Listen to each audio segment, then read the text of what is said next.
Hi, this is Scott reviewing the UltraSabers Manticore lightsaber with a diamond controller. I'm a fairly new UltraSabers customer, having bought this first saber about 2 months ago. So this review is directed more towards folks like me who may be thinking about a first-time purchase. If you're like me, you're a Star Wars fan, of course. You think these sabers look cool online, but you're not sure if you want to make the plunge and buy one of these.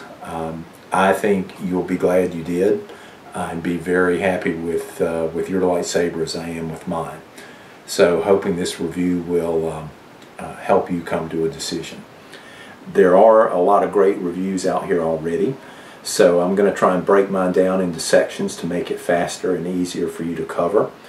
I'll talk about design and appearance, quality, light and sound, the diamond controller, and then I'll finish up with some quick tips. So I'll start with design and appearance. Right out of the box, this looks great. It has a weight and feel to it that's very solid. You can tell it's well made, feels good in your hand, and it's just, you can tell it's a serious piece of equipment. Everything on it, the overall construction of the hilt, the pommel, the activation button, everything looks great. Now, as far as quality, I know a little bit about machined parts and manufacturing. I've got to say this is very, very high quality. All the pieces fit together well. All of the screwed pieces go together smoothly. All of the milling and drilling, everything is very clean and polished. There's no burrs or marks that detract from the appearance. So overall, I'd say that it is a quality piece of equipment after having used it for 8 weeks. Everything from the switch to the blade to the internal components, the sound, all of it is sturdy and looks like it will hold up well for a long time. Light and sound is the big draw for me, and I think for most everyone else. This has such an impressive appearance and sound, it gets everybody's attention. Now, even with the blade off, and I use the insert that they recommend to keep from beaming the LED emitter right into somebody's eye, just turning it on gives a great look for the hilt alone.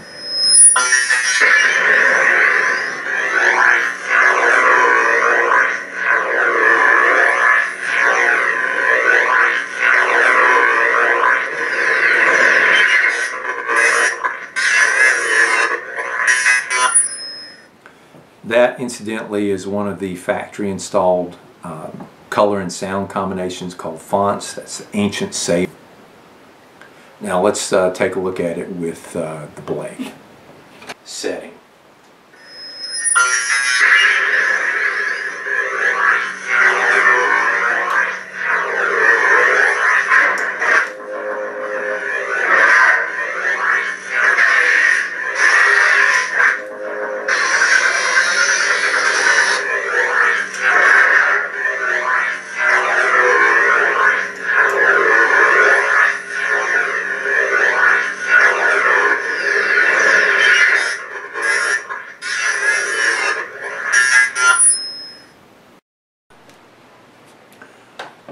Now let's talk a little bit about the diamond controller.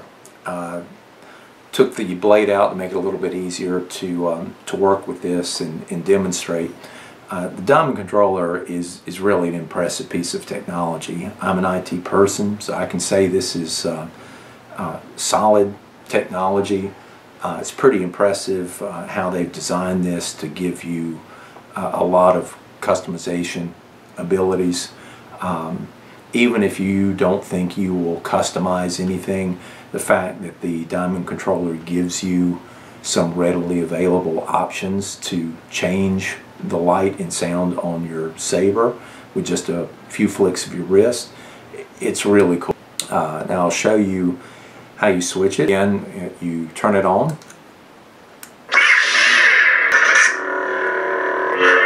Welcome to the Diamond Controller configuration menu. Rotate the saber clockwise to change the current font or counterclockwise to program a new gesture. To exit this menu, press and hold the switch for 3 seconds. Rotate the saber clockwise to change to the next font or counterclockwise to change to the previous font. Press and release the switch to confirm selection. Alright, so now it's showing my default Obsidian selection. I'm just going to rotate it once clockwise to go to the next font. Black Star. That's Black Star. Sif. Ancient Saber. Ancient Saber. Episode 1. Episode 1. Episode 2. Episode 2. Episode 4. Episode 4. We'll stay with episode 4. So all we have to do is press the activation button to lock that in. Font selection is confirmed. And again, as it mentioned on the start, you can also rotate to train it to know different gestures. You may have your own pet tricks and spins that you can put together to display other fonts, colors, and sounds.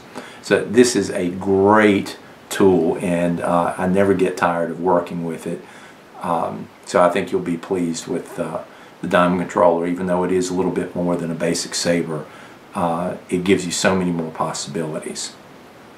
Now, one word of caution on the Diamond controller configuration software.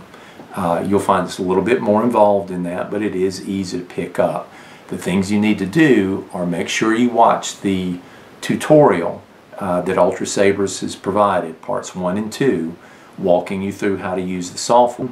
Hook up your saber, and then with the Diamond controller, pull up the different fonts and look at how each one is set up and how it differs. That helped pull everything together for me, and then at that point I was ready to edit some of the existing fonts to make them more to my liking, and I can go forward and build my own unique fonts. Now let me wrap up with a few quick tips that I've learned after 8 weeks of working with the Manticore. I hope from a beginner's perspective I'm going to help other people that are just getting into this or again thinking about a first-time purchase. I hope my advice will help you. Several of the tips. First off, read the instructions that come with this. They're not a lot. But they're well worth reading. If you're somebody who likes to jump in and throw the instructions away, don't do it here, because there's a couple of really good tips to help you get the most out of the saber, and also make sure that it lasts as long as possible.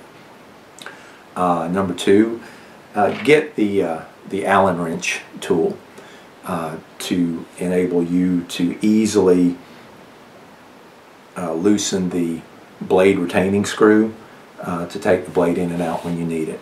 If you've already got a full set of US non-metric Allen wrench tools like this, then you don't need it. But if you're not sure, you don't have it, if you're going to spend several $100s on a saber, spend the extra $1 for the proper wrench. You do not want to strip these screws. Once they're stripped, you can replace the screw, but it's going to be a problem trying to get the stripped screw out. So pay a buck and save yourself some potential headaches. Number 3, this is again up to what you plan to do with the saber and your budget, but I would strongly recommend getting the lithium-ion rechargeable batteries instead of using the alkaline batteries like you just buy in the stores regularly. I think that the sabers last longer using the lithium-ion batteries, and I believe another video mentioned that you will likely burn up whatever you save in going with the alkaline battery option in alkaline battery replacements. You'll go through a lot, especially if you plan on using your saber a lot. So I've had no trouble with the lithium-ion batteries. I think they work great. One additional tip, get the proper charger for them, and as the instructions say, if you're going to leave the saber unattended for a while, take the batteries out and put them in the charger. That's the best place to put them, and it will keep them lasting a lot longer than if you leave them in a saber that's turned off for long periods of time, because the power will drain out. Number 4, consider the hilt design. If you're going to be doing a lot of spins and tricks, this particular model is, as you can see, pretty smooth. It just has the activation button. This is a pleasure to trick and spin with. It works and flows very easily in your hand. By comparison, I'll show you this model that I bought. This is the Menace. This really caught my eye because of the little knobs, the buttons. It looks good. However, trying to spin this is a little bit more difficult because your fingers are sometimes hitting these different knobs. Nothing wrong with it. You can learn to work your way around it. You could even take these knobs off if you wanted to. But just keep in mind, depending on what you're planning to do with your saber, that may have some impact on what you want on the hilt. And the last comment about how you're going to use your saber. This is the silver AV switch. I've never had any trouble with these. It feels solid and firm. Again, going back to the Menace, this one I decided to go with the guarded black switch. There's a little rim that protects the button that sticks out. That button is fairly easy to depress and activate. And press and hold in, and it's off. One thing I found in manipulating the saber, sometimes my finger will brush over this, and even with the guard, I can sometimes end up pressing this. That'll activate the flash on clash. That's about the worst thing I've seen happen. It's not an issue for me. But if you do plan to do a lot of tricks, keep that in mind, that this seems to be a little bit more sensitive to incidental or unintentional activation, whereas these AV switches, I've never had that problem. So this wraps up my review of the UltraSaber Manticore lightsaber.